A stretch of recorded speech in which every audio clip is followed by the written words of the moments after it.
বাংলাদেশে নতুন কোনো ব্যবসা শুরু করার কথা ভাবছেন? আচ্ছা, তাহলে আজকের এই আলোচনাটা ঠিক আপনার জন্যই। আমরা পুরো ব্যাপারটাকে একটা সহজ রোডম্যাপের মতো করে দেখব, যেটা আপনার সফল যাত্রার প্রথম ধাপ হতে পারে। চলুন একজন বিশেষজ্ঞর এই কথাটা দিয়ে শুরু করা যাক। কথাটা কিন্তু ১০০% সত্যি। শুরুটা যদি ঠিকঠাক হয় তাহলেই সব ঠিক। কারণ ভাবুন তো, আপনার কোম্পানির আইনি কাঠামোর ওপরই নির্ভর করবে ব্যাংক আপনার সাথে কেমন আচরণ করবে, আপনি কিভাবে কর্মী নিয়োগ দেবেন, আর সবচেয়ে জরুরি হলো অর্জিত মুনাফা কিভাবে কোনো ঝামেলা ছাড়া নিজ দেশে ফেরত নিতে পারবেন। তো আমরা পুরো বিষয়টা ৪টা ভাগে ভাগ করে নিয়েছি। আমরা ধাপে ধাপে দেখব কিভাবে একটা কৌশলগত সিদ্ধান্ত থেকে শুরু করে একটা কোম্পানি একেবারে চালু হয়ে যায় এবং দীর্ঘমেয়াদে নিয়মকানুন মেনে চলে। আচ্ছা, তাহলে চলুন শুরু করা যাক একেবারে প্রথম আর সবচেয়ে জরুরি সিদ্ধান্তটা দিয়ে। কারণ আপনার ব্যবসার কাঠামো, ট্যাক্স আর ব্যাংকিং, এই সব কিছুর ভিত্তি কিন্তু এখানেই তৈরি হবে। এই একটা সিদ্ধান্তই ঠিক করে দেবে আপনার সামনের পুরো রাস্তাটা কেমন হবে।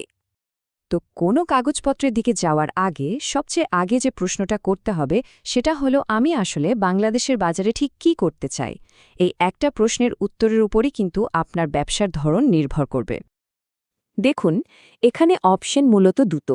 এক, আপনি একেবারে নতুন একটা স্থানীয় কোম্পানি খুলতে পারেন, যার নিজের একটা আলাদা আইনি পরিচয় থাকবে। অথবা দুই, আপনার বিদেশের মূল কোম্পানিরই একটা শাখা হিসেবে এখানে কাজ করতে পারেন। এই দুটোর মধ্যে কিন্তু আইনি দায়বদ্ধতা আর কাজের ধরনে বিরাট পার্থক্য আছে। এবার আসা যাক সেই স্টেজে, যেটা অনেকেই হয়তো একটু তাড়াহুড়ো করে এড়িয়ে যায়, কিন্তু সত্যি বলতে এটাই সাফল্যের আসল চাবিকাঠি। আনুষ্ঠানিক রেজিস্ট্রেশনের আগে ঠিকঠাক প্ল্যানিং কিভাবে আপনার সময় আর টাকা দুটোই বাঁচাতে পারে, চলুন সেটাই দেখি। তো আসল কথাটা কি জানেন? বাংলাদেশে ব্যবসা শুরু করতে গিয়ে যে দেরি হয় তার কারণ কিন্তু জটিল আইন না, আসল কারণ হল প্রস্তুতির অভাব। তো সরকারি অফিসে যাওয়ার আগে এই লিস্টে একবার দেখে নিলে কাজটা অনেক সহজ হয়ে যায়।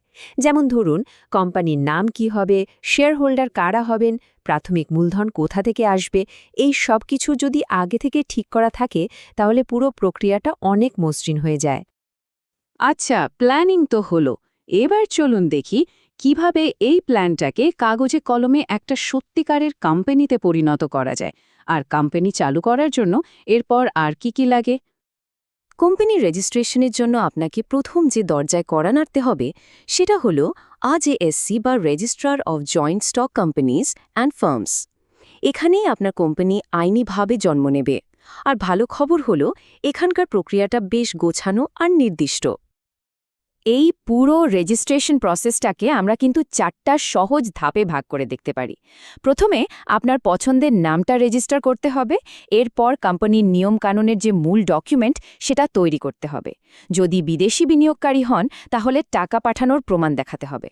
আর সব ঠিকঠাক থাকলে আপনি পেয়ে যাবেন আপনার কোম্পানির রেজিস্ট্রেশন সার্টিফিকেট। তো হাতে যে সার্টিফিকেটটা পেলেন ওটা কিন্তু ফিনিশ লাইন না, ওটা হলো স্টার্টিং গান। আসল দৌড় তো শুরু হবে এখন, মানে আপনার ব্যবসাকে আইন মেনে চালানোর যে প্রতিযোগিতা সেটা। কোম্পানির রেজিস্ট্রেশন হয়ে যাওয়ার সাথে সাথেই কিন্তু আরও কয়েকটা জরুরি কাজ সেরে ফেলতে হবে, যেমন ট্রেড লাইসেন্স, ট্যাক্স রেজিস্ট্রেশন আর ভ্যাট রেজিস্ট্রেশন। এগুলো ছাড়া আপনি কিন্তু ব্যাংক অ্যাকাউন্টও খুলতে পারবেন না বা কোনো বিলও ইস্যু করতে পারবেন না। এগুলোকে বলতে পারেন একটা কোম্পানির লাইফ সাপোর্ট সিস্টেম। আচ্ছা, এবার আমরা ফোকাস করব বিশেষভাবে বিদেশি বিনিয়োগকারীদের জন্য সবচেয়ে জরুরি দুটো বিষয়ের উপর। এক, কিভাবে এখানকার নিয়মকানুন ঠিকঠাক মেনে চলবেন, আর দুই, কিভাবে লাভের টাকাটা নিরাপদে নিজের দেশে ফেরত নিয়ে যাবেন। যারা বিদেশ থেকে বিনিয়োগ করছেন তাদের জন্য বিডা, মানে বাংলাদেশ ইনভেস্টমেন্ট ডেভেলপমেন্ট অথরিটি, অনেকটা একজন গাইড বা হেল্পারের মতো কাজ করে। তাদের একটা ওয়ান স্টপ সার্ভিস প্ল্যাটফর্ম আছে, যার ফলে বিভিন্ন সরকারি অফিসে দৌড়াদৌড়ি না করে এক জায়গা থেকে অনেকগুলো কাজ করে ফেলা যায়। এই টেবিলটা দেখুন, এটা একটা দারুণ উদাহরণ। এখান থেকে একটা পরিষ্কার ধারণা পাওয়া যায় যে একটা শাখা অফিস খুলতে আনুমানিক কত টাকা লাগতে পারে, কতদিন সময় লাগতে পারে, বা অন্তত কত টাকা বিনিয়োগ করতে হবে। এটা আপনার বাজেট আর টাইমলাইন ঠিক করতে দারুণ সাহায্য করবে। মানে একদম সহজ কথায় ব্যবসার প্রথম দিনে আপনি কতটা স্বচ্ছ থাকছেন তার উপরেই নির্ভর করবে কয়েক বছর পর আপনি আপনার লাভের টাকাটা ঠিকঠাকভাবে দেশে ফেরত নিতে পারবেন কিনা। একটা পরিষ্কার শুরুই কিন্তু একটা মসৃণ সমাপ্তি নিশ্চিত করে।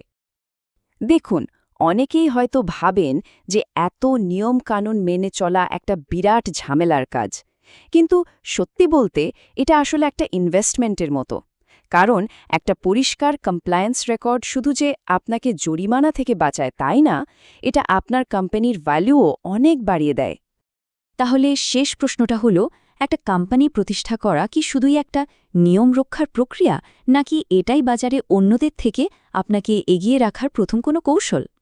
পুরো আলোচনা থেকে আমরা কি বুঝলাম যে শুরু থেকে একটা শক্তিশালী আর স্বচ্ছ ব্যবসা গড়ে তোলা কেবল নিয়ম মানা নয়, বরং এটা একটা টেকসই আর মূল্যবান প্রতিষ্ঠান তৈরির সবচেয়ে নিশ্চিত পথ।